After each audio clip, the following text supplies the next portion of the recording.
Now, let's dive deep into this big LGBTQ story for today. I'm Alex Morash, and let's queer up politics.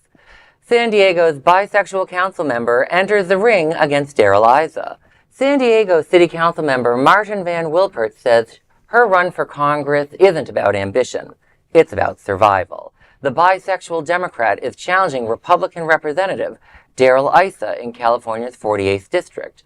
But she's driven by what she calls an urgent need to protect democracy and LGBTQ rights under Trump's presidency. Von Wilpert told the advocate, quote, "I'm watching things that I've built my career on, my life on, be crushed by President Trump. As a young woman in this fight, I've lost my rights under Roe v. Wade.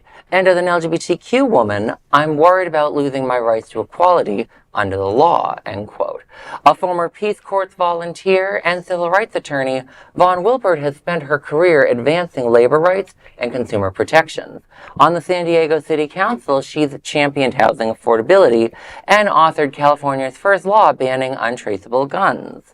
She added, quote, "Living our lives as LGBTQ individuals has always, unfortunately, been a brave act in America. If we don't do it now, I don't know what democracy might have left to fight for 3 years from now," end quote.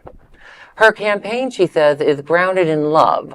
Quote, "The antidote to hate is not tolerance, it's love," end quote.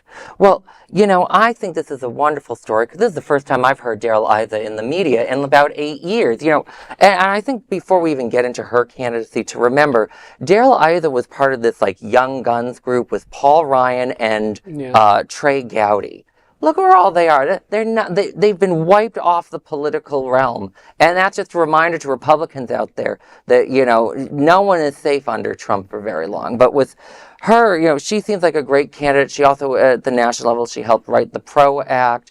She seems to be doing a great thing with most of her campaign. If I was to advise her and to potential candidates, the democracy talk does not actually move voters. What you're going to do, her work on economic stuff, that'll move votes. And I think she's going to be a strong contender in this race. It's the economy, stupid, right? Exactly. Yeah. That's what they say. Yeah. I love that she's advocating for our community. Sure. I love that she's bringing up her own disabled wrong word, her own rights of her past, her history, and making it an issue. I think that's really relevant, and all these Democrats have to stand up and stand out or we're going to lose the election. And you're right, it's not just about democracy, even though that's probably the most important thing of all of them. I think that's right. And I think I also am I applaud her and I'm grateful for her. And I want to see more of this. That is I just want to see more folks coming out, understanding that the issues that are most pressing for us today are the most basic, right? That is, of course, democracy has been holding on to, it has been so fragile for so long. Been threatened like it is It's today. never been threatened to the extent that it is right now. And well, actually it has, but we've seen an escalate, it escalates certainly at this moment, no question.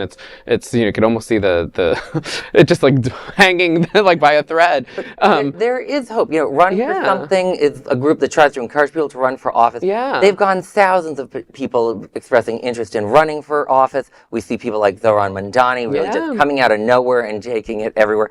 And it works. And the only way to protect democracy is through making sure that government does what the people need to. People have talked Respond. about, a 1930s politician from Germany didn't rise during a time when the government was very effective. When governments fail is when tyranny and chaos. Right. It creates gaps for people to then come over and authoritarian. It's just so easy. It creates these kind of voids, and that's what they're betting on. And that's what's so frightening today is that this isn't 1930s Germany. People today are educated. There's television. There's a lot of it. Unfortunately, now as we know with the algorithms and everything else, people stream exactly what they want to hear. There is no other side to want to listen to. And I'd say I'm somewhat guilty of that myself, being a Democrat. But until people understand that what's going on today is really scary, we're going to have some big problems.